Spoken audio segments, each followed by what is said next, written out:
Few know that true transformation does not happen with a simple change of a number on the calendar. This is no coincidence.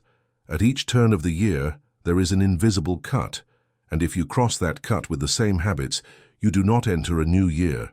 You merely repeat last year with another date. And today, by the authority of San Miguel Arcángel, I need to say clearly, stop everything now and listen carefully, because this message is not for everyone. It is for those who have already noticed a pattern. You promise, you try, you start, and suddenly something pulls you back, and you return to the same falls, the same shortcuts, the same excuses. Miguel, Prince of the Celestial Militia, does not come here to adorn your hope. He comes to break chains. And I will show you 3 habits from last year that cannot cross over into the new year. 3. The first seems small, but it opens the door. The second seems normal, but it lowers you without you noticing. And the third is the most dangerous, because it disguises itself as prudence and turns into eternal postponement. Stay until the end, because when you recognize the third, you will understand why some cycles never end. In this decisive moment, many make promises. Now it will happen. This time I change. New year, new life. And that sounds beautiful. But darkness does not fear your promises. It fears your ruptures. Darkness feeds on consented repetition, and consented repetition turns into an invisible chain. Miguel warns us. It is not the scandal of an isolated error that traps a soul. It is the habit of calling normal what is already breaking you. Before getting into the 3 habits, I want to place you in a scene. Imagine a narrow corridor, like a passage between 2 years. On one side, the weight of what you have lived. On the other, the chance to truly restart. In the middle of this corridor, there are thin, almost transparent chains attached to your ankle. You walk, but they stretch. You run, but they lock. You say, I want to, but they respond, later. And then you realize it is not a lack of desire. It is a lack of cutting. And, in this scene, Miguel does not appear as a pretty drawing. He appears as a sentinel. His sword points to the ground, as if marking a limit, and his voice does not shout. It orders firmly as one who saves, do not cross carrying what enslaves you. This is authority. It is not an attribute. It is action. It is intervention. Now, let's go to the first habit. Habit 1. The normalization of falls. The first habit that cannot enter the new year is the normalization of falls. You fall, get up, fall again. And one day, without noticing, you stop being indignant about the fall. You start saying, it's my way, everyone does it. God understands, and I have my weaknesses. And this seems like humility, but often it is giving up. Miguel warns, the danger is not falling once, it is getting used to falling. Because the repetition of the error is not just repetition, it becomes a house, and you start living in what should only be a stumble. See how this happens in practice. You had a limit and it gradually widened. You had a no, and it turned into just today. You had an I won't go back to this anymore, and it turned into when I'm better I'll stop. And from promise to promise you build a strange altar, the altar of postponement. Ask yourself honestly, in what area have you fallen so many times that you lost the shame of falling? Where do you repeat so much that even your conscience got tired of complaining? The normalization of falling not only kills discipline, it puts the soul to sleep. And here comes the micro scene that locks the heart. It's dawn. You are alone with your thoughts. You know exactly what you're going to do, and a part of you says don't do it, but another part responds just one more time. And when you choose just one more time, it is not just the act that happens, a signature happens. You sign again the contract of last year. Miguel looks at this moment and calls it by name. This is a chain. It is not merely human weakness. It is a chain when you stop fighting. So, what to do? To correct, you need to name. Say the name of your pattern. Say the name of your trigger. Say the name of the place, the company, the time, the application, the environment, the conversation that pushes you into the same hole. Change does not happen just by will. It demands concrete action. Choose a trigger and cut a thread. One thread. It can be simple. Change a path. Remove a notification. Block a door. Give up a conversation that always ends the same way. Sleep at another time, not be alone with temptation. It is not theater, it is strategy. Miguel is a warrior. He teaches war. And here is the master loop. If you do not cut the first habit, the second will seem natural. And it is even more serious. The next is even more serious. Habit 2, the normalization of mediocrity. The second habit that cannot enter the new year is the normalization of mediocrity. Mediocrity here is not a lack of talent. It is a lack of response to your calling. It is when you live below what God has already placed within you and call this normal life. Mediocrity does not arrive with scandal. It arrives with routine. It arrives with tiredness. It arrives with an apparently innocent thought, for me it's good like this. And suddenly you start negotiating your dreams with laziness, your faith with comfort, your mission with fear. You know this is true when you stop growing without real reason. You have capacity, you have opportunity, you have signs, you have doors, but you do not cross. And you invent elegant explanations. It's not my time, it's not possible now. When I have more security, I'll do it. And little by little, what was prudence turns into disguised cowardice. Here is the micro scene. You see an open door. It's not a perfect door. It creaks. It demands effort. But it is open. And you stand in front of it, hand on the doorknob. You feel the calling. You feel the impulse. And, instead of entering, you retreat and say, later. Mediocrity is born in that retreat. Miguel calls this a shrunken life. And a shrunken life is not neutral. A shrunken life turns into ground for darkness. Because when you do not occupy the space God gave you, someone occupies it with noise, with distraction, with vice, with anxiety, with fear. Ask yourself, in what area have you accepted less than you should? In what area have you contented yourself with crumbs? In what area do you say, I am like this, when in reality you are just tired of fighting? Mediocrity is not destiny, it is a habit. And here comes the cut. The second habit is broken with a small but daily gesture, minimal discipline, a short daily prayer when no one is watching, a no said at the right time, a simple commitment fulfilled. Go a step you take even without wanting to. Because the opposite of mediocrity is not instant greatness, it is daily fidelity. Make a pact with yourself for 7 days. 7, without promising the whole year. 7 days of one thing you will do no matter what. Read a page, pray a psalm, walk 15 minutes, study 30, ask for forgiveness, turn off the screen before sleeping, tidy a room. A sign that you have returned to answering the calling. And here is the master loop. If you do not break mediocrity, you will enter the new year with a tired soul and will seek relief. And that is where the third habit captures you. Because it seems like prudence, but it is a prison. The third is the most dangerous. Habit 3, spiritual postponement disguised as prudence. The third habit that cannot enter the new year is spiritual postponement, the habit of leaving the essential for when. When I have time, when I am well, when I resolve this, when I understand everything, when I feel, when I am sure. And this word, when, turns into an elegant sell. This habit is dangerous because it does not seem like a sin. It seems like maturity. It seems like responsibility. It seems like I just don't want to do it wrong. But in practice, it is a strategy of paralysis. It keeps you always at the beginning, always preparing, always planning, always saying I will, but never entering. Here is the micro scene. You feel a tightness in your chest when you hear certain truths. You know you need to ask for forgiveness, but you think, I'll wait for the mood to improve. You know you need to cut a relationship, but you think, I'll wait for the right moment. You know you need to change a habit, but you think, I'll wait for this phase to pass. And when you realize months have passed, a year has passed, and your life has become waiting. Miguel is direct. The enemy does not need to knock you down with a big blow. It is enough to convince you to postpone the cut. It is enough to keep you in a almost change, almost pray, almost start, almost stop, almost return, almost forgive. And almost is a place where nothing flourishes. Ask yourself, what have you been postponing for too long?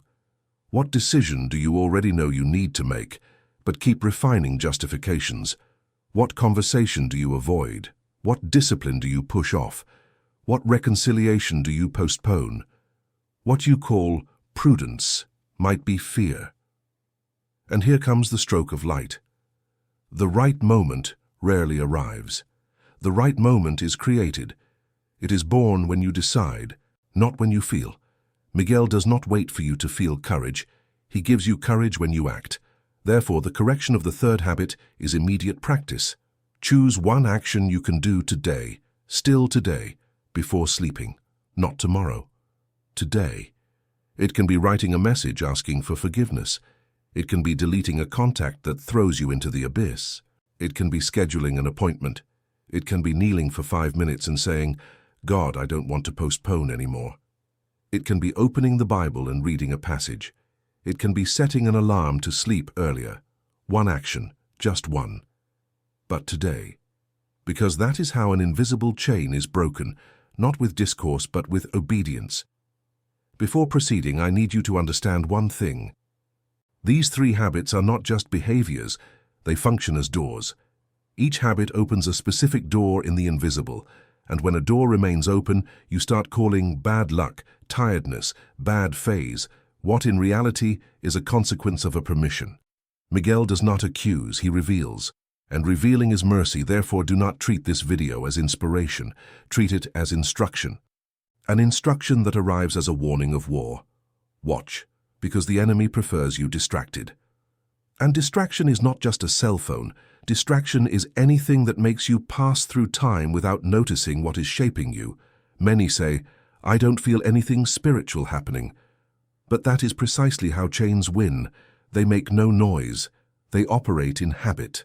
They operate automatically. They operate when you repeat without thinking. And last year, for many people, was a laboratory of repetition. Repeated tiredness, repeated promises, repeated falls, repeated postponement. And, if you do not cut, the new year will be just another chapter of the same book. Now come back with me to the first habit, because I want to deepen it and make it impossible for you to ignore. Habit 1. The normalization of falls, deepening. When you normalize a fall, you do 2 things at the same time. You weaken your vigilance and you strengthen your excuse. And the excuse is dangerous because it sounds intelligent. It takes beautiful words and dresses the error in the clothing of understanding. You start like this, I'm just tired. Then, I'm stressed. Then, I deserve some relief. Then, God knows my heart. And when you realize you are no longer fighting the habit, you are defending the habit. And whoever defends what traps them calls this peace. But it is resignation. Signs that you have normalized the fall. You are no longer even surprised when you fall. You already have a ready phrase to justify. You promise Monday naturally, like someone signing a bill. You hide from those who love you. You avoid silence, because in silence your conscience speaks. And here enters an image that Miguel uses as a blade. Normalized falling is like a small leak in the ceiling. At first it's just a drop. You put a bucket and think you've solved it. Then the drop turns into a stain. Then the stain turns into mold. And one day the structure gives way. It wasn't one day, it was repetition. So I'm going to ask you a quick exercise now in the middle of the message. Close your eyes for 2 seconds and ask, what is my drop? What is the behavior that seems small but has been soaking your soul for months? Name it. Just for you, but name it. Now, how do you break this without theater? Miguel teaches by strategy. You replace the repeated fall with a repeated gesture of light.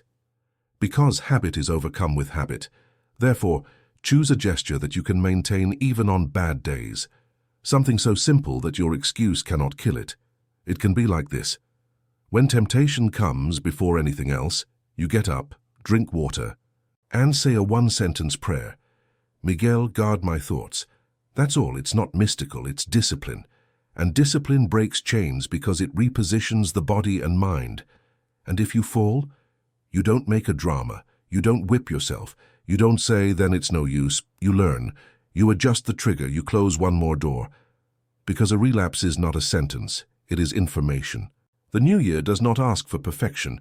It asks for vigilance. Now yes, the next is even more serious because it does not seem like a fall. It seems like common life, and that is why it destroys silently. Habit 2, the normalization of mediocrity, deepening. Mediocrity is when you get used to a life without response. You are not necessarily in scandalous sin, you are just disconnected. You live, you work, you pay bills, you scroll the screen, you sleep. And deep down, there is a question that visits you sometimes. Is that all? And you push the question away because it is work. Mediocrity is dangerous because it does not hurt immediately. It anesthetizes. It gives you the feeling that everything is under control, when in reality you are just surviving. And surviving for too long without purpose turns into chronic spiritual sadness.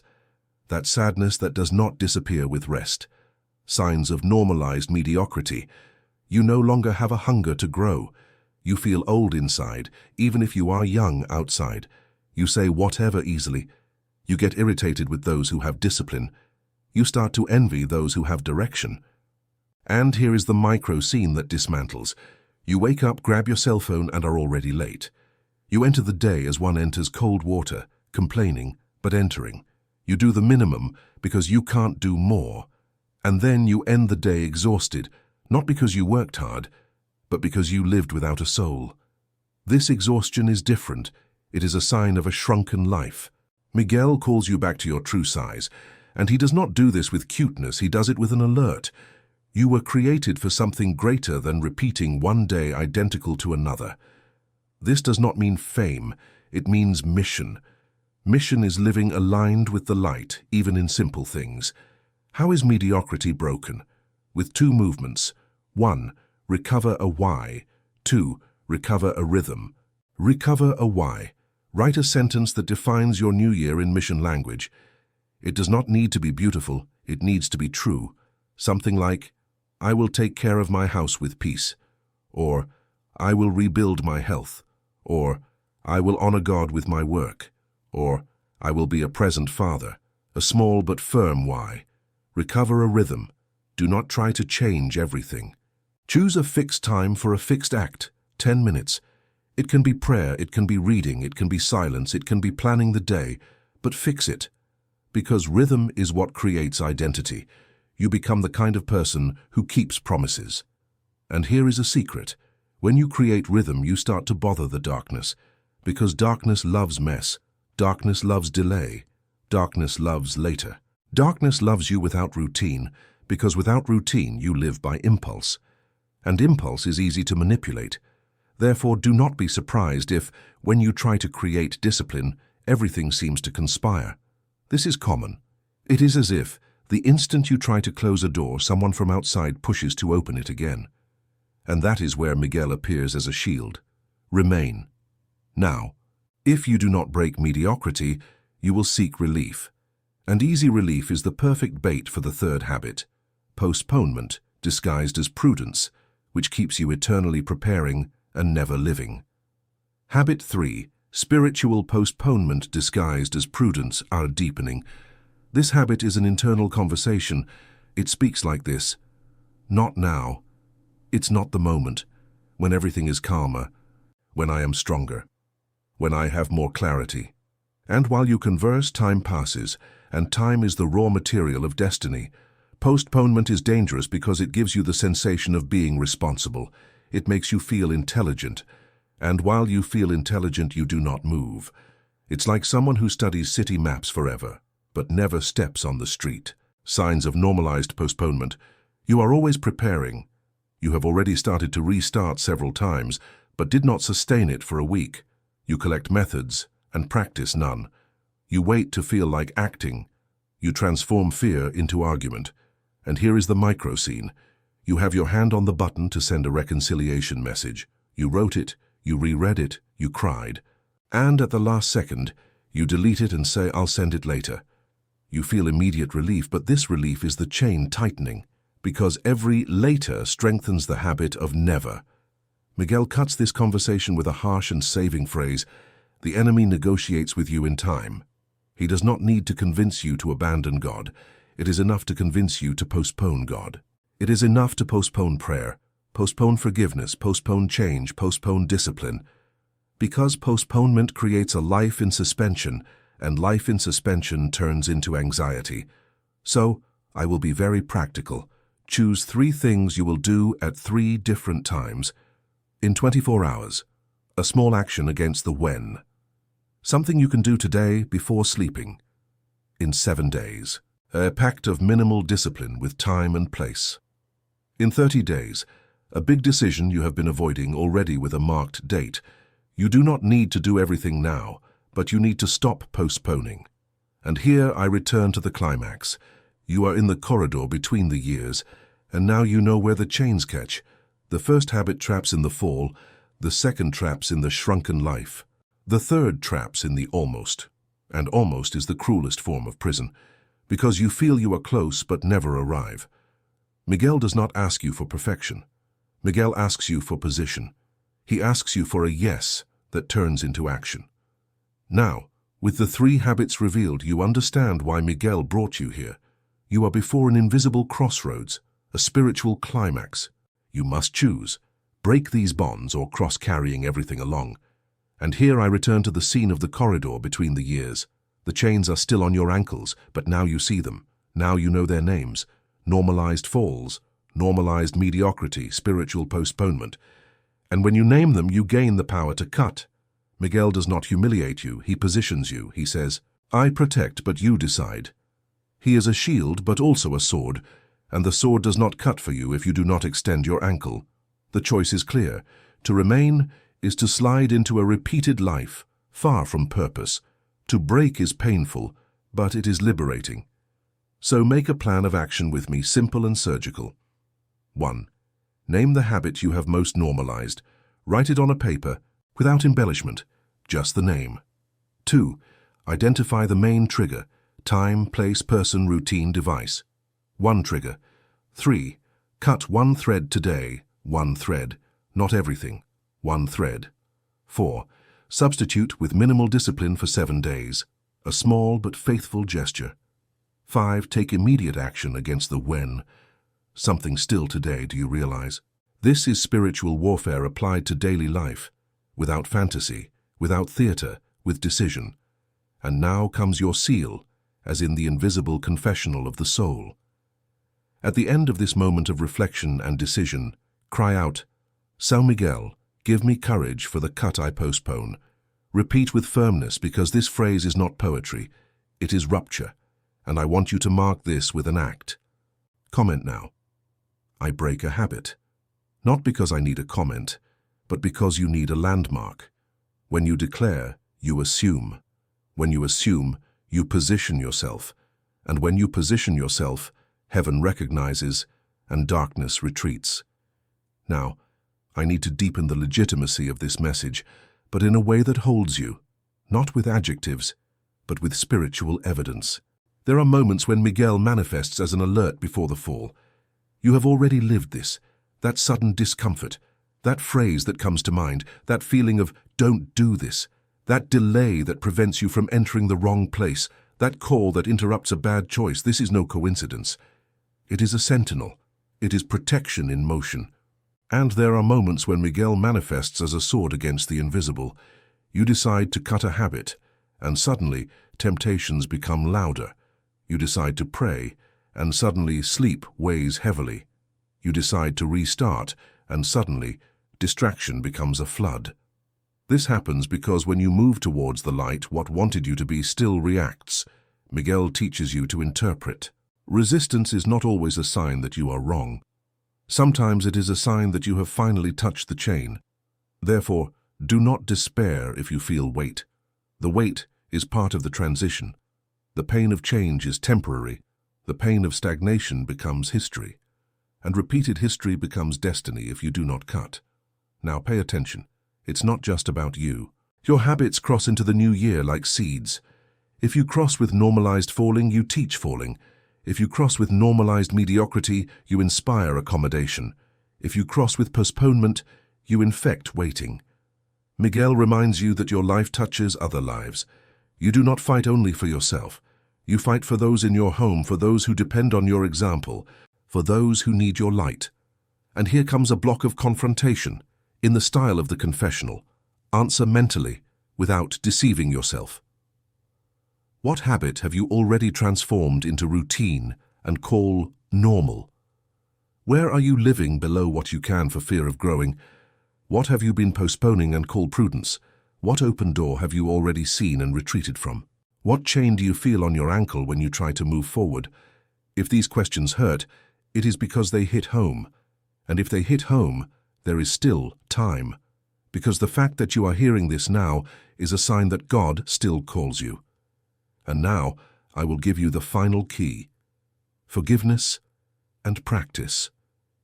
Forgiveness, because you do not break without cleansing your heart. You may have fallen, may have repeated, may have normalized. This does not define who you are. It defines where you have been. Miguel does not come to condemn you. He comes to pull you out. Practice, because change without practice turns into motivation, and motivation passes. Practice remains. Make prayer a pillar. Make minimal discipline a bridge. Make cutting one thread a day a method. 1 day at a time. 7 days. Then another 7.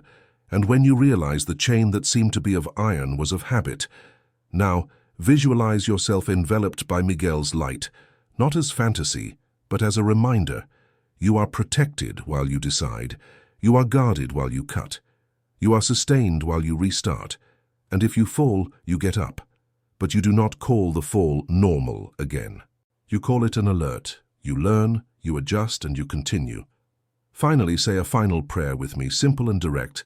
So Miguel Arcangel, sentinel of heaven, close the doors I left open, cut the chains I accepted as routine. Give me courage to break what I postpone. Teach me not to normalize falls, not to accept mediocrity, not to postpone the essential. Put discipline in my days and light in my choices. I accept redemption. I choose the light. Amen. And now choose your final gesture. Get up, still today, and take an action against the when. Because the new year does not begin when the clock turns. The new year begins when you cut the chain. Comment, I break a habit and remain firm. Miguel is by your side. But it is you who decides to cross free. And if you falter tomorrow, come back here, reread, pray, and restart. Miguel does not abandon those who fight.